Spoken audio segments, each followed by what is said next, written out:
we finally have an engine in the Challenger. The Hemi has landed. Man, that has been a long time coming, but I've dreamed of this day to have a pistol grip shifter sitting in a Challenger of mine. So Holley really came through to support the Challenger to complete the fuel system. Now you can see we've got a lot of really cool stuff here.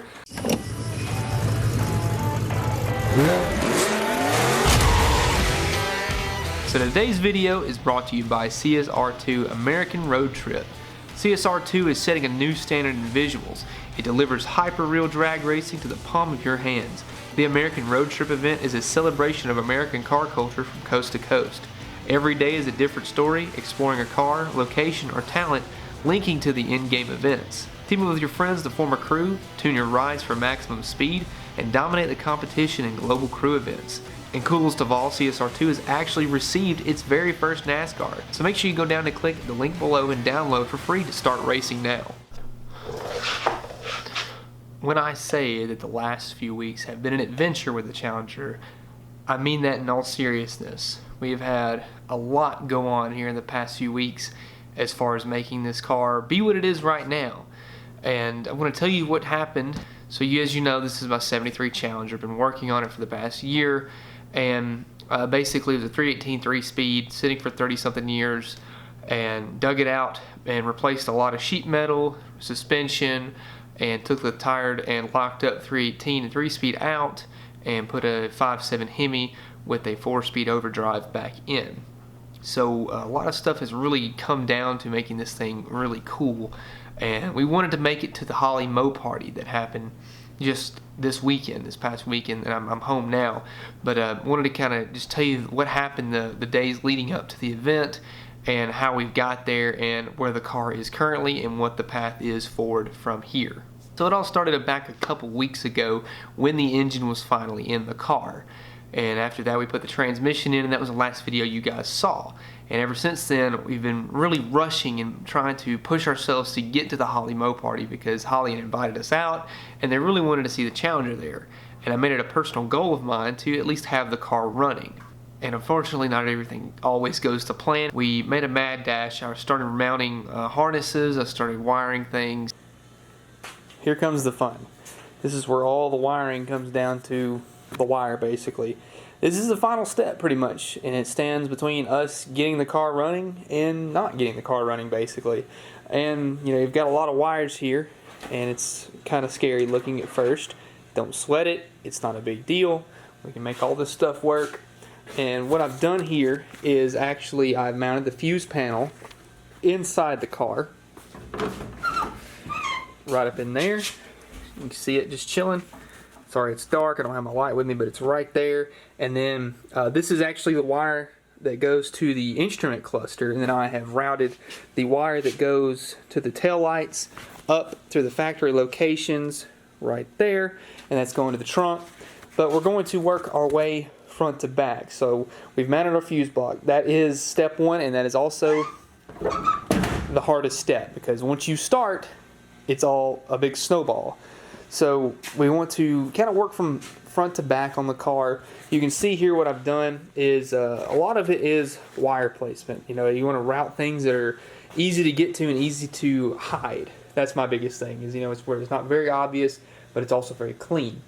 So one, we have our Holley Terminator X EFI system routed through the original panel for the fuse block, and that is where the bulkhead goes. So we've got that routed through there. We have a panel that we're going to make fit right there, so that's not a big deal. We'll talk about that here in a second. But what I did down here is there's a hole for the original speedometer cable, and we are running a GPS speedometer in this car, so we no longer need that hole. We can still reuse that grommet there. So I ran all the wires for the engine and the headlight through that hole, and it's going to be sealed off. It's going to be nice and watertight. And I've separated the wiring harness into two sections.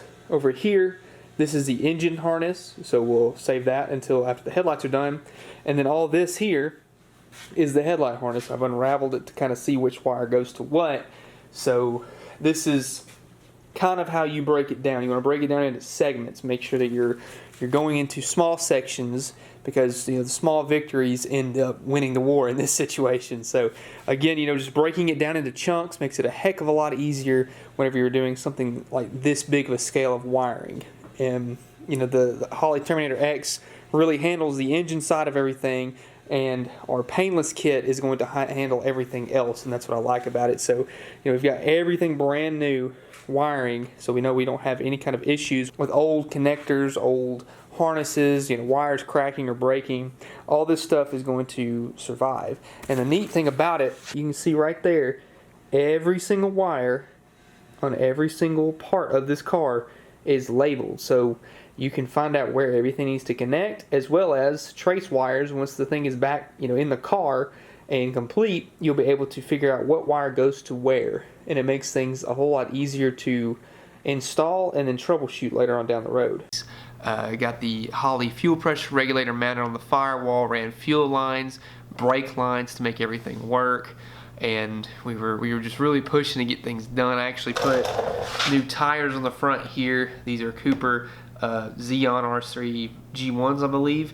They're a little bit smaller than what we had on before, but I really like them. I run these on my Mustang. They're really good tires. I got a set for the back too. But anyway, we have a lot of things that really had to be done. We put exhaust manifolds on the car.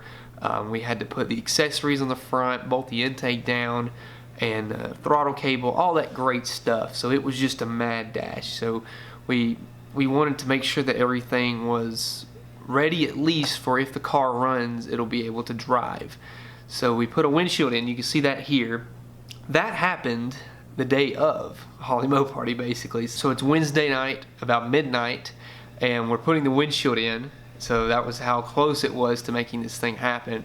Got up Thursday morning, put the windshield trim in, got the car loaded up, and then we headed up to Bowling Green, Kentucky, where the Mo Party was. So we're rolling through Nashville right now, stuck in traffic, and we are headed to Bowling Green, Kentucky for the Mo Party hosted by Holley. So it's basically like your LS Fest but for Mopar stuff, and that's what's really cool about it, because it's the first year they're doing something like this. In the back, we've got the Challenger in tow. It's not complete yet, but it is still here. We've got a lot of work done to it that you haven't seen since the last video. And right now, we're on our way to Bowling Green. We're going to get the car set up. I have yet to start this thing. I've never heard it run yet. So hopefully when we get it there, we can get it to where it runs. So the fuel system's complete, the harness is complete, we've got a little more work to do, and then hopefully we can fire it up for the first time at Holley Mo Party. And the next morning on Friday about 6:30, we unloaded the car at the booth, and unfortunately the car was not running. I was having an issue with getting power to my injectors, and I couldn't figure out why. The car would crank, it would crank, it would crank. It was full of oil, everything was right, and I just couldn't figure out what was going on. And I talked with Holley on the phone. They said, hey, maybe you're having an issue with our harness. Maybe something might be pinned wrong, and if that's the case, we'll get you a new harness. We'll get that everything set up. So they met me there with the new harness on Friday. I put the new harness on Friday.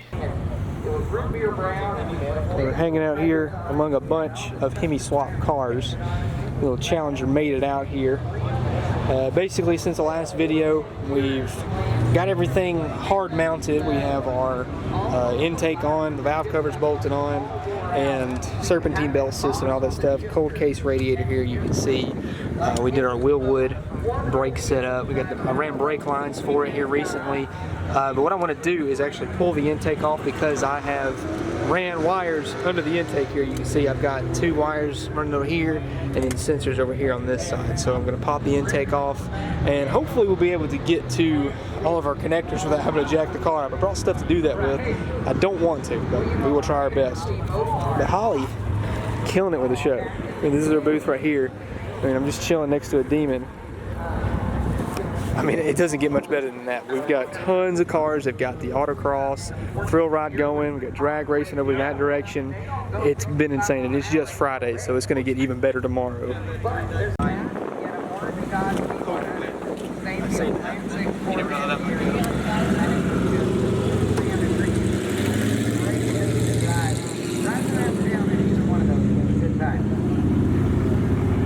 had a buddy that had a member of the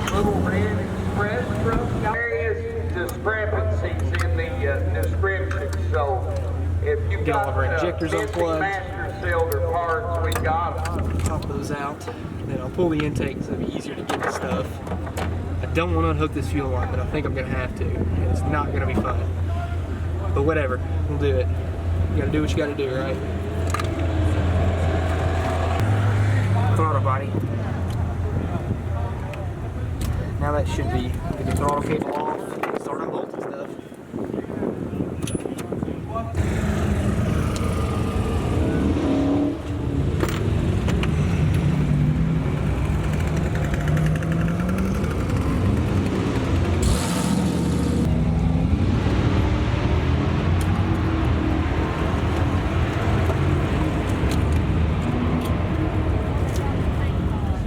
We need nostalgia super stock to the lane.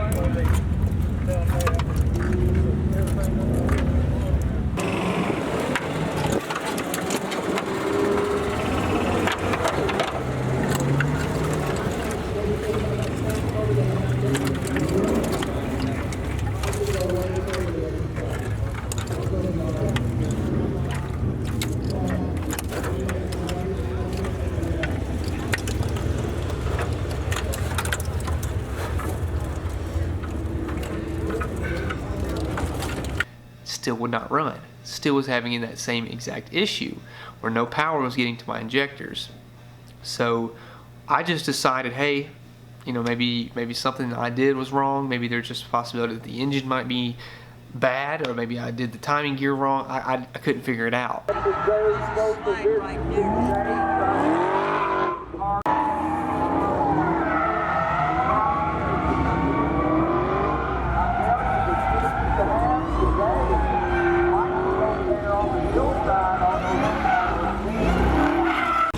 Just check out what's going on at the Holly Mo party.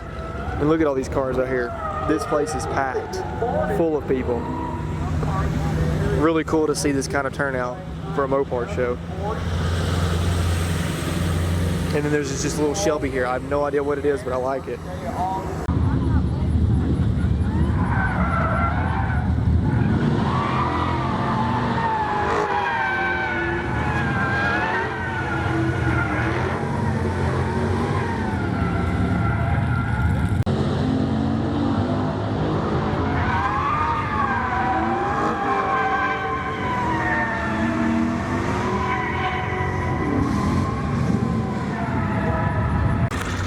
Of course, we got this thing.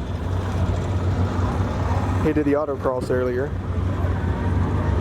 I don't know what's going on with it, but it's wild. It's a Hellcat, I believe, but it's crazy.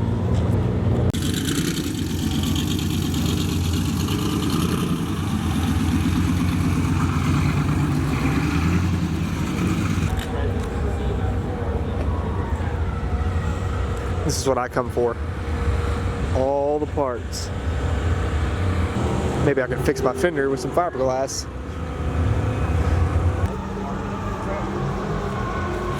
I've got everything.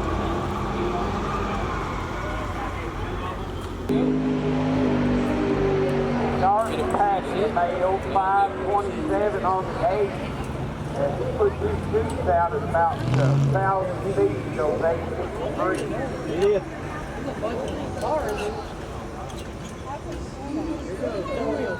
It's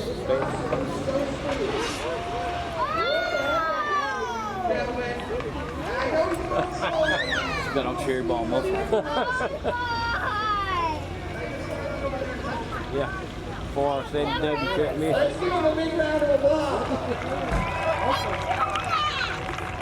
I know he was, I just failed.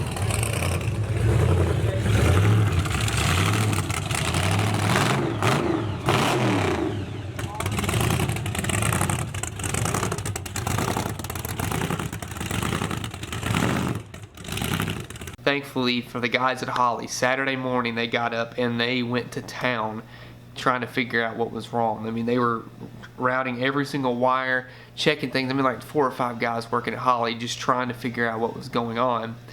And I gave them the old harness. I said, here's what I took off of it. Maybe we can trace all the wires and make sure everything's plugged in.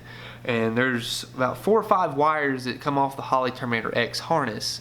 And in the instructions it says where every one of these wires should go.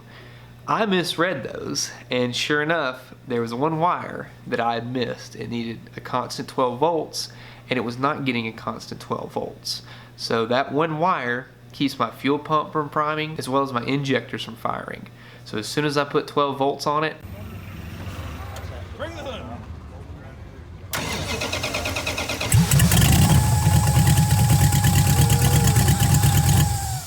There you go. Fuel, air, spark. Makes a noise. Crazy how that works. It's on me. I'll take that one, man. That was on me. Yeah, throw your sequential tune back in there. It's probably good to go. That's All awesome. right, you gotta get back to work. Thank you guys.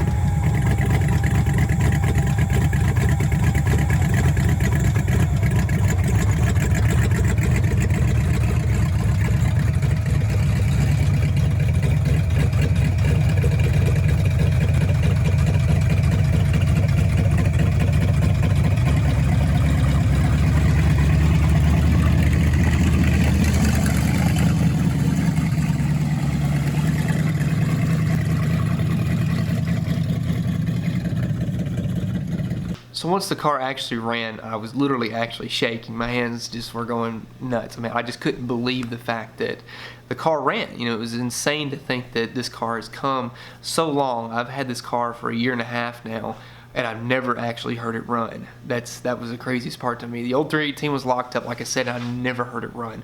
So the fact that it finally fired up and moved under its own power for the first time since 1984 was just, I mean, it was inspiring. I couldn't believe it. It was insane to think that this car finally can move. After all that hard work we've put in, after all that time and effort and just stress and struggle that we, you know, those late nights that we stayed at work, and it's insane. I mean, you know, we basically cut the back half out of this car, replaced it, put a new engine, new transmission, and rebuilt the suspension, did everything. And that one tiny moment with the turn of the key, it fired right up to life, and I was able to actually engage the clutch and drive it onto the trailer to go back home. So I couldn't believe it. So I really have to give a big thanks to Holly for helping me get the car running, and without them the car would not be moving at all. And not just them as well. I definitely got to give a huge thanks to Painless, of course, for helping me wire the car. You know, I still have to finish it, but it's still able to start with a key, and we'll get that finished up and buttoned up in the next video or so.